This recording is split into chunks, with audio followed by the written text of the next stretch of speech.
Voyager, créer du contenu professionnel et vraiment profiter, est-ce que c'est compatible ?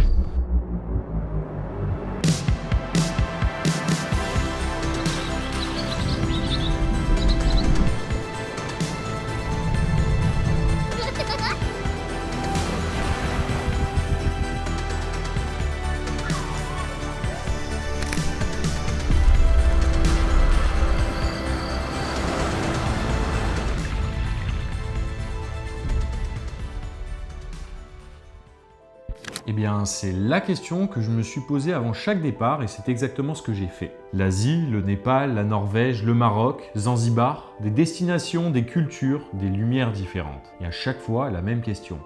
Comment je fais pour ramener du contenu professionnel sans passer à côté de mon voyage ?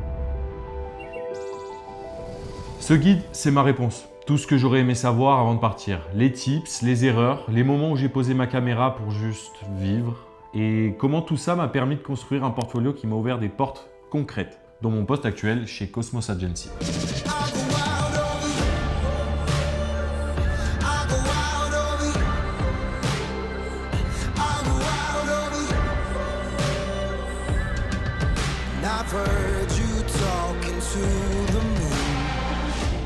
Je m'appelle Jules, j'ai 23 ans, je suis vidéaste et passionné de voyage. Alors que tu partes une semaine ou un an, ce qui suit est fait pour toi.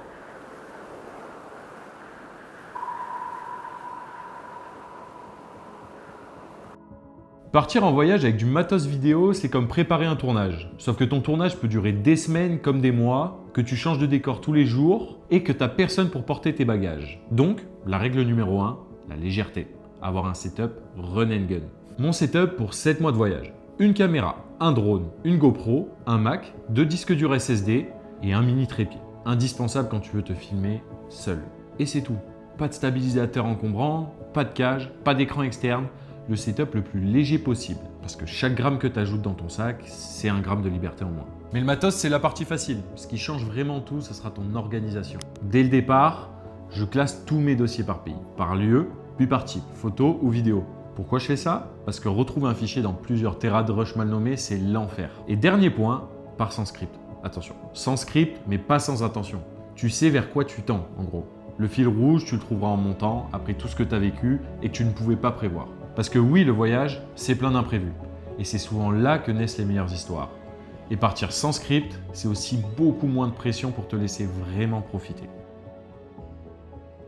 Le matos est dans le sac, les fichiers sont organisés, maintenant on filme.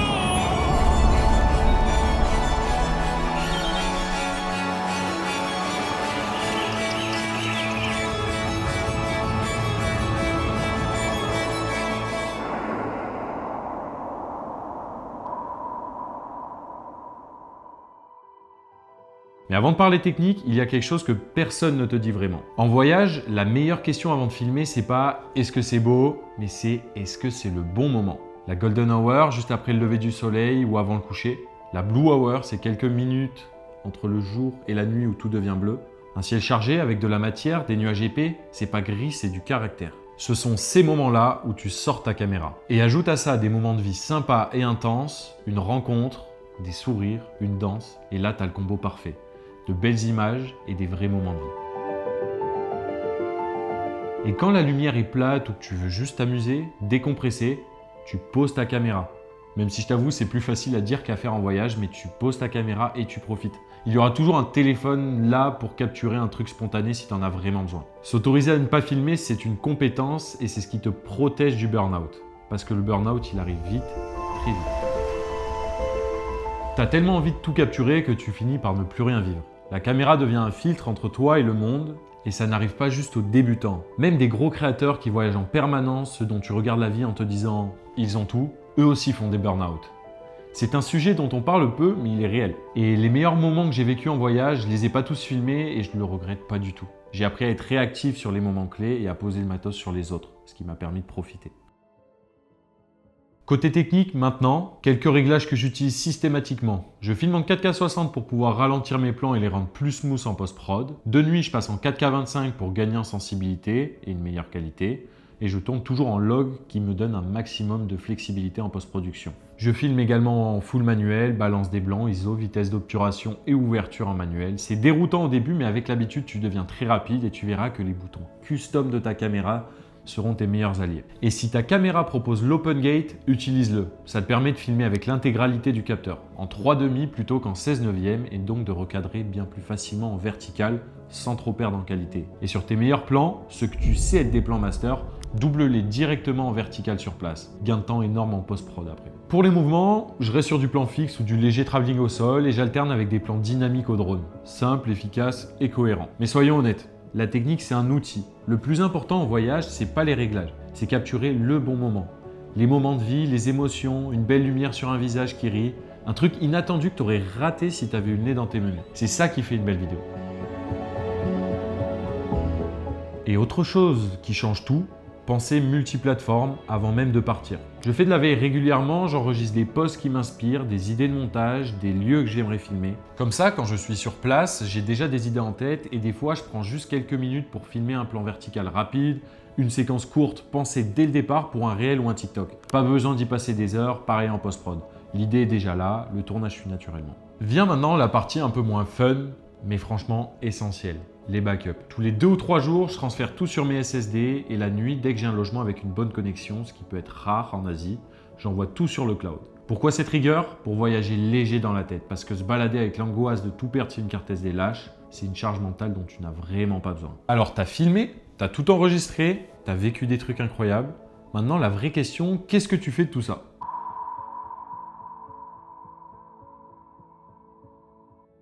J'aurais pu passer mes voyages à monter. Au début, c'est ce que je faisais. Je filmais la journée, je montais le soir, ou je filmais un jour et je passais l'autre journée entière à monter.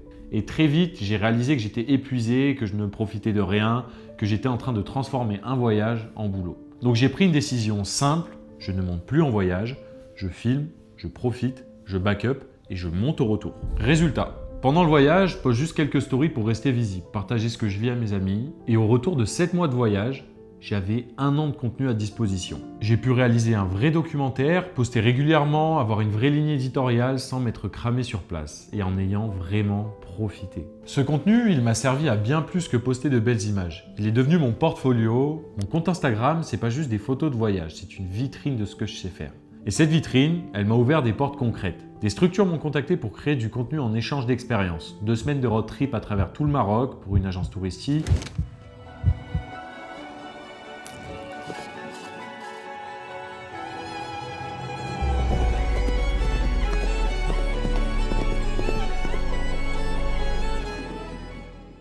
Et de mon côté, j'ai aussi démarché directement via Instagram. Un compte soigné, c'est ta meilleure carte de visite quand tu veux ce genre de collaboration.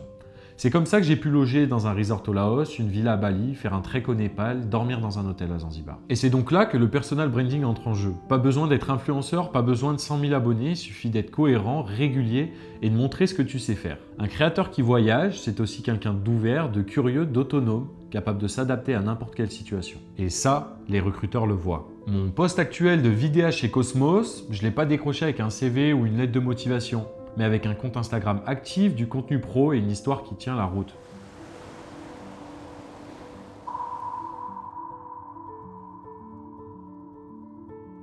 Alors oui, voyager, créer du contenu de qualité et vraiment profiter, c'est totalement compatible. Il faut juste un peu de rigueur, une bonne organisation et surtout de la passion parce que ça se voit à l'image.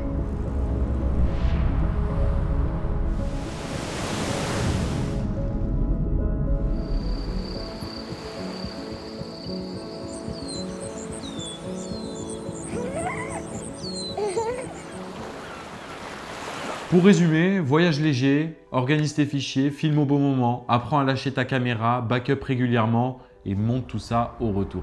Et c'est aussi simple que ça.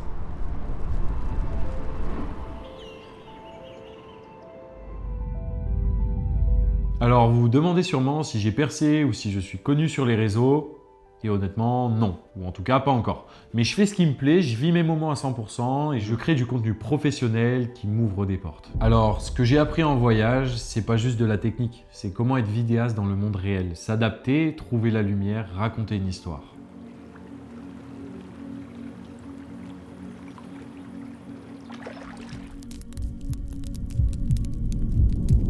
Enzo, tu vois ce que je vois ou pas? C'est une dinguerie.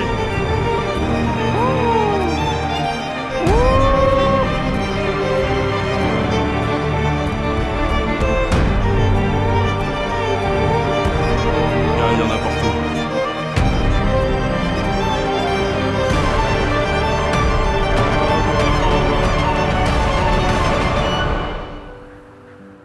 Alors si tu as un projet en tête, une destination qui t'attire, un voyage qui approche, prends ta caméra et lance-toi. Si ce guide t'a parlé, viens me poser tes questions en DM. Et si tu veux voir les vidéos dont je t'ai parlé, mon Instagram et ma chaîne YouTube sont en lien dans la description.